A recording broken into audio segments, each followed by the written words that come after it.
Oi pessoal, tudo bem com vocês? Eu sou a Bia, mais uma vez no nosso podcast Sementes do Evangelho. Hoje o nosso podcast está assim, bem acalorado, um tema maravilhoso que vocês vão amar. Estamos aqui hoje para falar sobre um tema muito interessante. A gente reza o terço, medita o terço, os mistérios dolorosos, né? E ali a gente vai contemplando todo o sofrimento de Jesus Cristo, desde seu sofrimento no Getsemane até a morte na cruz. Mas alguém já pensou nesse sofrimento de Jesus Cristo de uma forma física, do aspecto físico e anatômico? Se aí ninguém pensou, aqui hoje nós temos um estudante de medicina e, para a honra e glória do Senhor Jesus também, ele é catequista, né? Uma honra a gente ter aqui um estudante de medicina, Guilherme Vieira. Guilherme, muito obrigada, tá? Por sua participação aqui com a gente. Eu vou deixar você se apresentar. Muito boa tarde, Bia. Muito boa tarde a todos. É um prazer muito grande estar aqui, né? Eu costumo dizer que eu passo mais tempo na igreja e que as minhas horas vagas são dentro da medicina. Fiquei muito honrado com o convite. Acredito que seja uma grande oportunidade também, além de eu aprofundar meus conhecimentos. Acredito que eu aprenda muito mais com tudo isso do que até mesmo quem assiste. E também de poder passar um pouco do que eu costumo estudar, tanto da área da área religiosa, que eu tenho um apreço indescritível, quanto da área médica, que é igualmente importante, ou tem uma importância também muito significativa. Guilherme, antes da gente começar o nosso bate-papo, eu queria, por curiosidade, que você explicasse para o pessoal como que surgiu seu interesse em estudar o sofrimento de Jesus Cristo de forma anatômica. Bom, inicialmente a ideia veio de um encontro da Crisma, né? Eu iria organizar o encontro da Crisma e precisava realizar antes um estudo. Então, tal como de costume, eu fui buscar a palavra para conseguir me nortear nesse encontro. Então, peguei a Bíblia, fui lendo toda a via sacra, digamos assim, e fui traçando pontos. Só que eu sentia falta de uma coisa. Eu naturalmente não consigo fugir do olhar médico no dia a dia. Então, eu olhei para aquilo e falei, e se Jesus fosse um paciente? Então, eu reuni mais 4 amigos e nós decidimos que iríamos traçar ali um perfil de causa de morte. A gente ia fazer um prontuário completo e ao final nós iríamos definir o que realmente aconteceu e que realmente foi a causa principal da morte de Jesus. E aí, não vamos aprofundar muito não, né? Senão a gente acaba contando tudo, né? Então, Guilherme, olha só, vamos começar no sofrimento de Jesus no Getsemane, né? Onde ele, São Lucas mesmo, que era um médico, né? O Evangelho de São Lucas fala que ele suou sangue. Isso é possível? Como aconteceu e como deve ter acontecido isso com Jesus Cristo? O que você tem na Quinta-feira Santa, mais precisamente, né? Sim.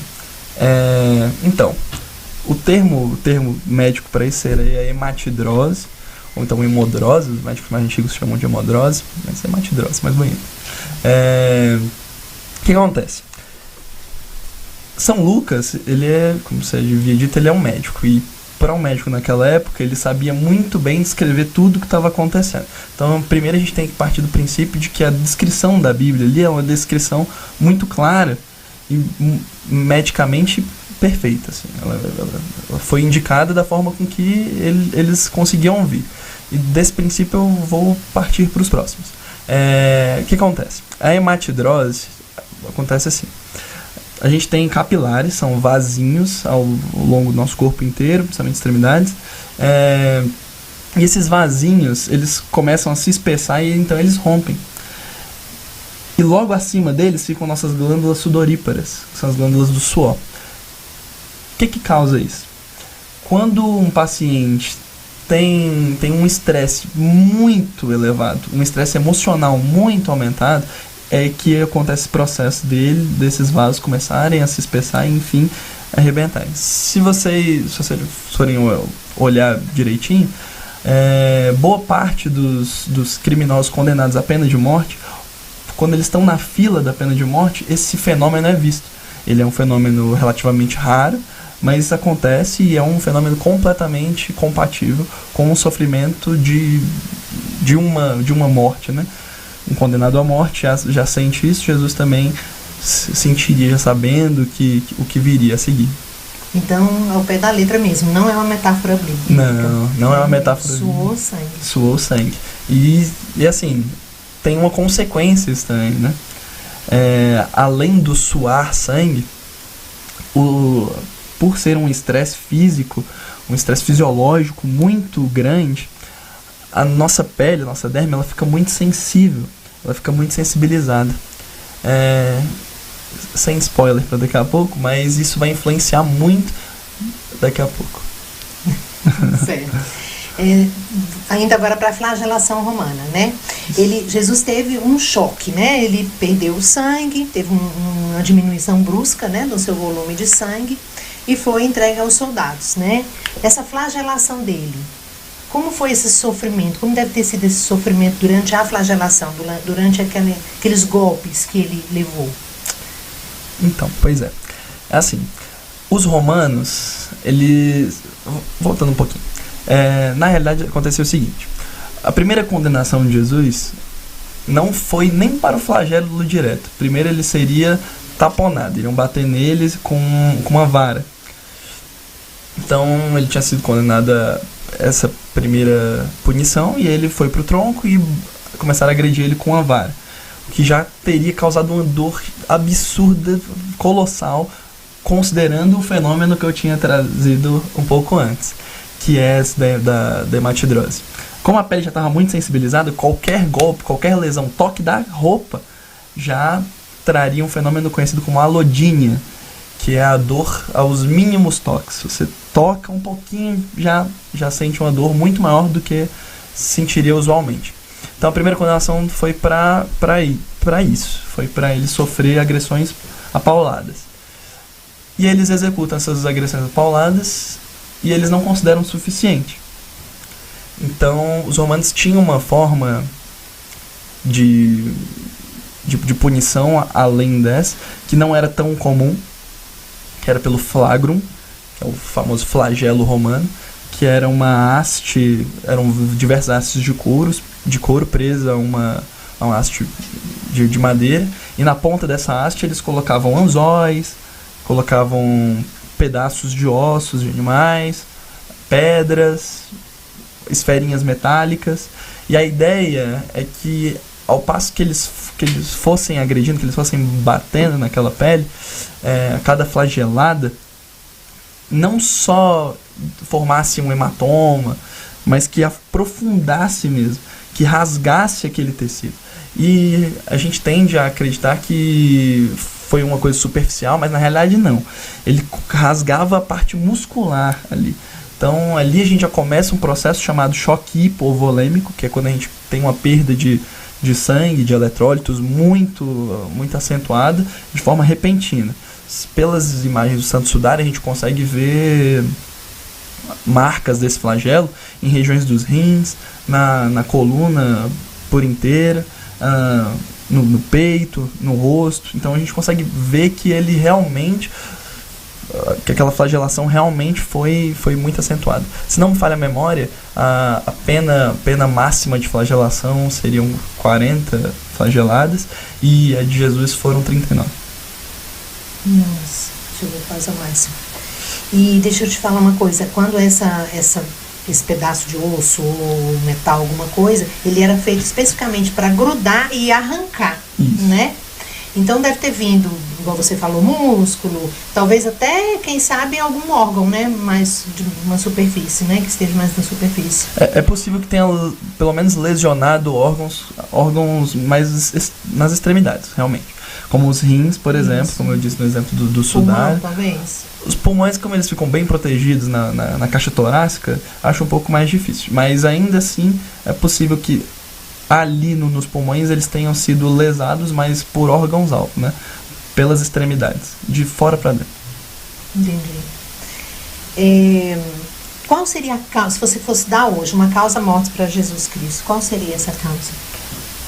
Então, a gente fechou ali como asfixia, seria asfixia, e associada a essa asfixia a gente tem outras consequências, né?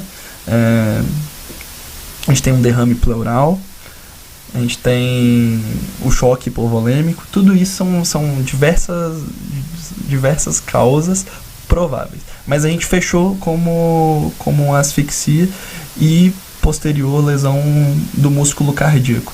Então, tem um tipo modelo de asfixia que é uma asfixia final, assim, asfixia crítica. E essa asfixia crítica, ela lesiona músculos. Então, olha que coisa. Uma das causas da morte de Jesus foi o coração partido. Ele teria de uma forma médica, o músculo do miocárdio dele, o músculo do coração dele foi rompido. Ele teve tanto esforço naquele músculo para a tentativa de respirar, as tentativas ali durante a cruz, enfim, durante todo esse sofrimento, que o músculo do coração dele foi rompido. Então ele literalmente teve o coração partido. Pesado, né? Ele foi... pregaram ele na cruz. Certo. Naquele momento que pregaram, a palavra de Deus diz que nem osso foi quebrado, né, de Jesus, né? Naquele momento ali que pregaram, onde deve ter entrado aquele prego ali? Foram nas mãos e nos pés, né? Sim. Como que eles não programaram para não atingir osso nenhum, né? Uhum. Então o que você imagina que possa ter acontecido ali naquele momento do prego? Então, tem um anatomista e um cirurgião francês chamado Pierre Bourdieu, e ele sentia um incômodo muito grande quando ele chegava nas igrejas e via os cravos nas palmas das mãos, porque anatomicamente aquilo ali não seria compatível.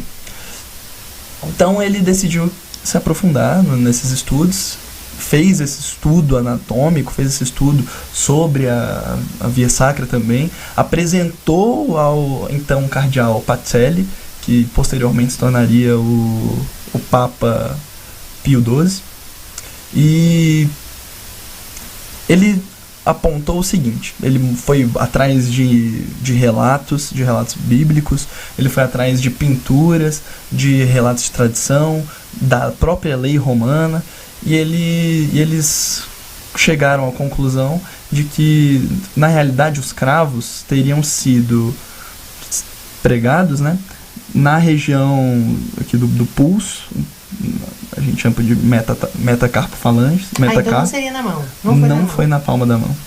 Foi no metacarpo. Isso também... Não, enfim. Aí, perfurando aqui no meio desses dois ossos, na realidade do metacarpo em si, mas no meio do rádio da una, aqui passa um nervo chamado nervo mediano, que irriga, que protege, que direciona 3 dedos, 3 dedos e meio na realidade, eu diria, o polegar, o indicador, o dedo do meio, o anelar e metade do anelar na realidade. Se vocês verem a imagem do Santo Sudário, vocês não conseguem ver o polegar de Jesus. Quando você perfura o nervo mediano, eu acredito que de todo o processo da crucifixão, essa parte seja a mais dolorosa. Perfurar o nervo mediano é como tomar uma descarga de um choque elétrico inimaginável. E assim a mão entra na posição de garra. Tanto que no Santo Sudário a gente consegue ver só 4 dedos. Quando a gente entra nessa posição de garra, os nossos dedos tendem a se contrair. Eles tendem a se voltar para o meio da palma. Então, é isso que a gente consegue ver no Santo Sudário. Confirmando ainda mais que esse momento teria sido realmente no carpo.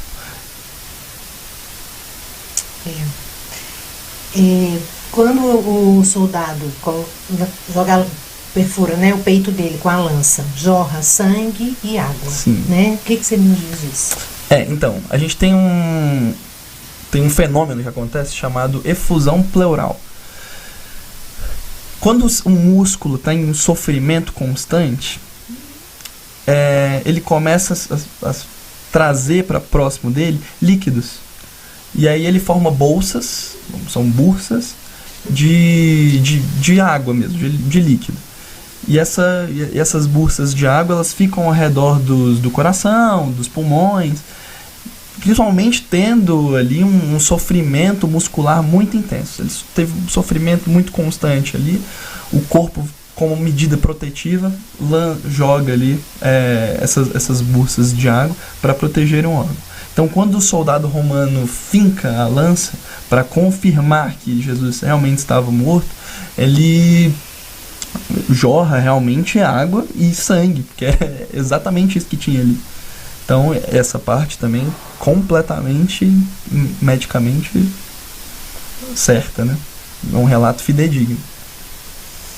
Você acha que Jesus, né, por ser o homem e por ser Deus, uma outra pessoa normal passaria por isso e sobreviveria à cruz? Não, com certeza não. Com certeza não. Tanto que a punição romana das 40 flageladas já considerava que após isso a pessoa já morreria. Tanto que esse era o máximo permitido. Justamente porque esse já seria um termo de execução. Jesus aguentou apenas, se não me falha a memória mais uma vez, seria das 39, e ele resistiu a isso. E depois ele é colocado a caminhar com o patíbulo, né, que é a haste da cruz. Também é uma coisa que as pessoas tendem a confundir, né? Ele não teria carregado a cruz inteira. A cruz é dividida em duas espécies principais, né? Que é aquela haste e o patíbulo. Isso. E o patíbulo pesaria em torno ali de uns 50 quilos. É bem pesado. Imagina isso para costas totalmente dilaceradas, né? Tem que pensar que ele estaria apoiando aquele patíbulo na carne em si, né? Não tem pele para proteger ele. E a carne machucada. Com certeza. Uma carne totalmente lesionada. Guilherme, olha só o equilíbrio, né? Vamos falar um pouquinho da mente de Jesus, né? O equilíbrio mental e assim, a certeza de que ele estava ali por um propósito, né, do Pai, né? Sim. Em nenhum momento ele falou, ele gritou, ele falou, não, para, gente, o que vocês estão fazendo, né? Sim. Não, pois é. Isso é uma coisa também que com certeza difere o Jesus de qualquer outro homem. Exato. Se você for se colocar qualquer outro homem numa situação ao menos semelhante, uma gota de tudo isso, uma pessoa comum não aceitaria. Isso também nos leva a pensar que para suportar todo essa dor, isso estou falando de forma médica, a pessoa tem de ter um objetivo. Muito forte. Um ser humano ele consegue resistir, isso é confirmado cientificamente, um ser humano consegue resistir mais se ele tem um objetivo. Então, Jesus tendo ali um objetivo mais forte de todos, né, e o mais humilde de todos, de coração mais aberto de todos, que é a redenção de todo o universo, ele se põe nessa posição e ele suporta tudo isso por amor, né? Por amor, nada mais. A cruz, a gente sabe que ela não foi feita para Jesus, né?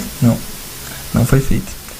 O patíbulo, a cruz em si, mas principalmente o patíbulo, ele era cortado de acordo com o condenado. Então, já tinha um condenado. O condenado era Barrabás. E a pena de Barrabás já seria a crucifixão. Quem decide pela liberação de Barrabás fomos nós, né? Digamos assim, foi a população, sim. Foi o povo. Então, Jesus ainda é posto numa cruz que não é dele.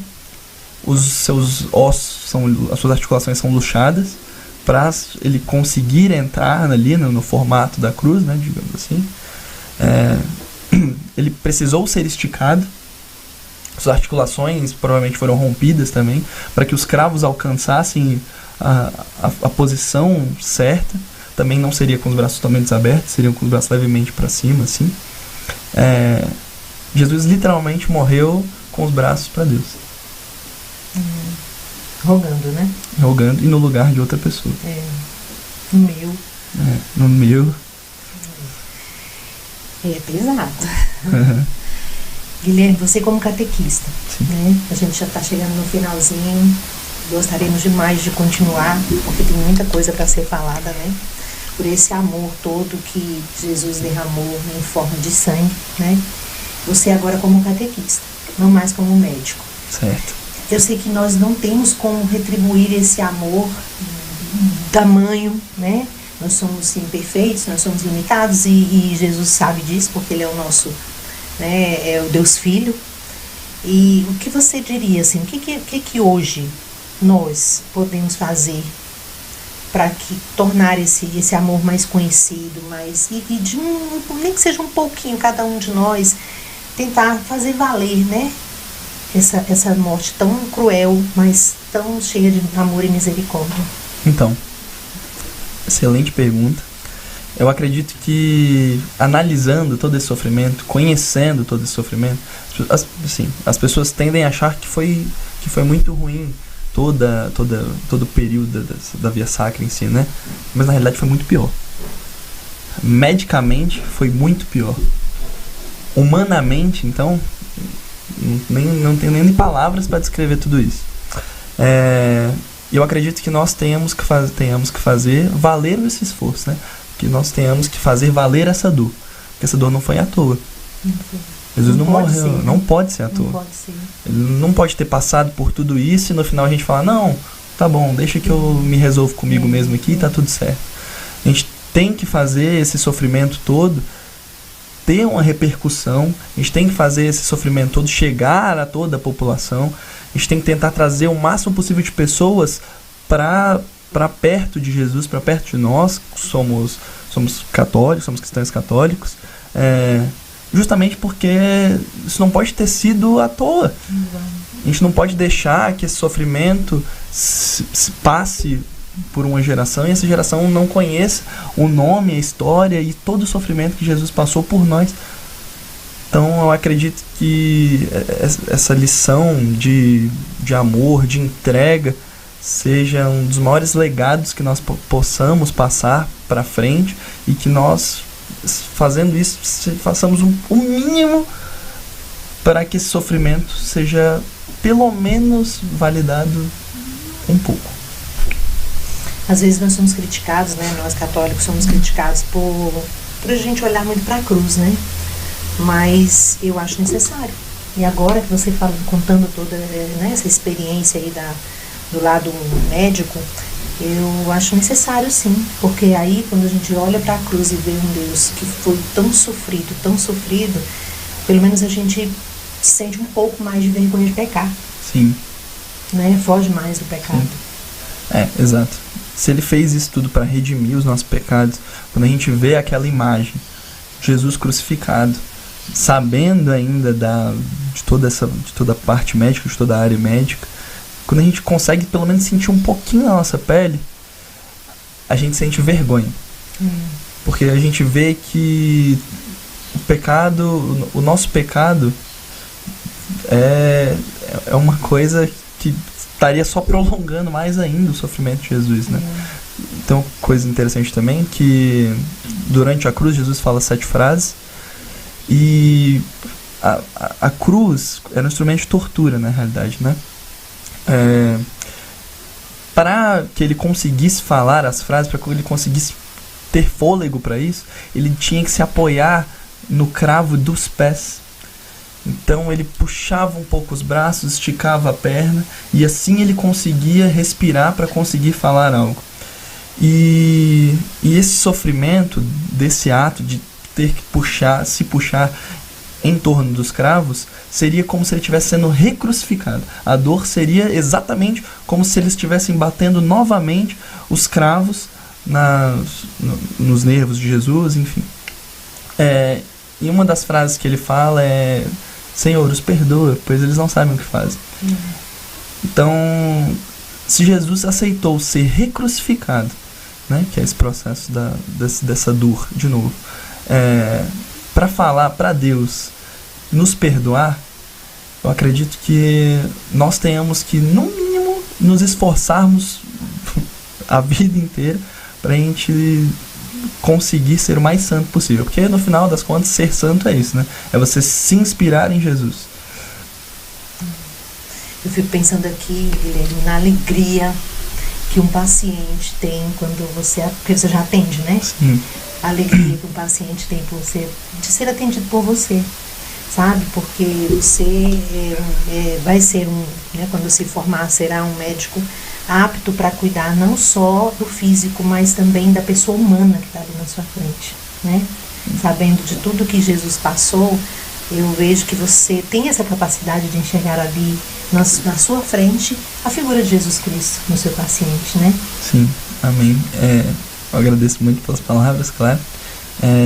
E assim, eu acredito que isso com certeza norteia a minha formação médica, né? A gente costuma falar dentro da medicina que um paciente, ele é o amor de alguém. E eu, como catequista, olho para o paciente e falo não só que ele é o amor de alguém, mas que ele é o amor de Jesus. E que Jesus morreu por ele.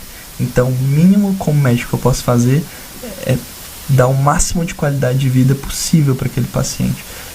Diminuir o máximo possível a dor daquele ser, porque a dor de ser humano já é uma dor absurda.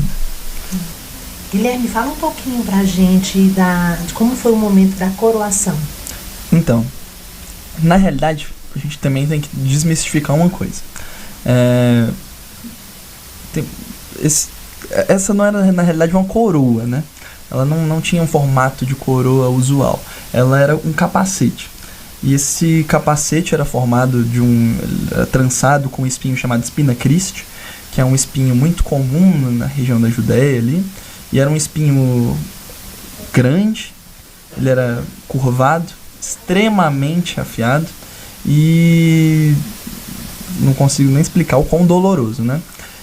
E deixo pra galera de casa uma reflexão também, para vocês pensarem sobre. Sabe quando vocês batem um cotovelo numa quina de mesa? É uma dor... Uma dor lancinante. Quando Jesus é coroado com essa coroa de espinho, é como se várias desses espinhos perfurassem uma cadeia nervosa gigantesca que a gente tem ali, e essa dor do cotovelo ali, digamos assim, fosse sentida por muito tempo. Enquanto ele estivesse com a coroa, essa dor permaneceria ali. Então, esse processo também, além de formar muitos coágulos e serem liberados na corrente sanguínea, causava um sofrimento neural, um sofrimento nervoso muito grande.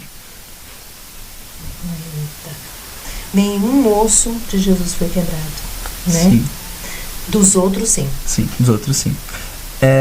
Isso também é um detalhe que poucas pessoas prestam atenção, né? Já tinha profecia que diria que nenhum osso do Messias seria quebrado. E realmente não foi. Jesus passa cerca de 3 horas na cruz e ele entrega o Espírito. O ato de entregar o Espírito seria relativo ao seguinte: ele fala a última frase dele, então ele se apoia novamente, no pé com um cravo. Depois ele relaxa a musculatura dele, porque o músculo vai fadigando, né? Igual quando a pessoa está na academia, faz o exercício até a falha. Essa falha acontece e acontece amplamente, uma acidose lática. Então ele se apoia no pé, fala a última frase, e após isso ele afrouxa as pernas e tem realmente aquele momento da asfixia, né? E naquele momento ele morre asfixiado. Seria como se ele morresse afogado. Sofrimento também sem igual. Nesse mesmo dia, a sexta-feira da Paixão, a partir do momento do pôr do sol, a gente começa ali o sabá judaico, né? O dia sagrado dos judeus é do pôr do sol de sexta-feira até o pôr do sol de sábado. E pela lei judaica, eles não poderiam condenar ninguém à morte, não poderia ter ninguém sofrendo o processo de condenação à morte durante um dia sagrado. Então, acreditando ou não, esse ato de quebrar os ossos é um ato de misericórdia um ato de misericórdia que eles não tiveram com Jesus. Até nisso também tem esse ponto. Jesus não sentiu nem mesmo essa misericórdia. Os romanos pegam então uma marreta grande, vão nos 2 ladrões que já estavam mortos, que ainda estavam vivos, quebram suas pernas para que assim eles fugissem da natureza humana, porque a gente sabe que a natureza humana é de buscar a vida. Então, enquanto a pessoa estivesse naquele sofrimento, ela puxaria e se erguiria no cravo do pé para que ela conseguisse respirar. Cada puxada de ar ali, não preciso nem descrever o quão sofrido, quão cruel ou dolorosa seria, né? Então eles quebram as pernas dos 2 ladrões e assim eles também sofrem esse processo de asfixia, mas aí já uma asfixia forçada, né? Não por não conseguir, já por não conseguir se apoiar nas pernas, né? Mas não por vontade. E Jesus, para confirmar que estava realmente morto, aí sim vem a perfuração da lança. Gente, então a gente vai se despedindo e, Guilherme, eu desejo todo o sucesso do mundo para você. Deus abençoe sua carreira, Deus abençoe todos os frutos da sua mão. Viu? Amém. Muito obrigado. E Deus, Nossa Senhora, te ilumine nessa sua trajetória, que tenho certeza que vai ser bem brilhante. Amém.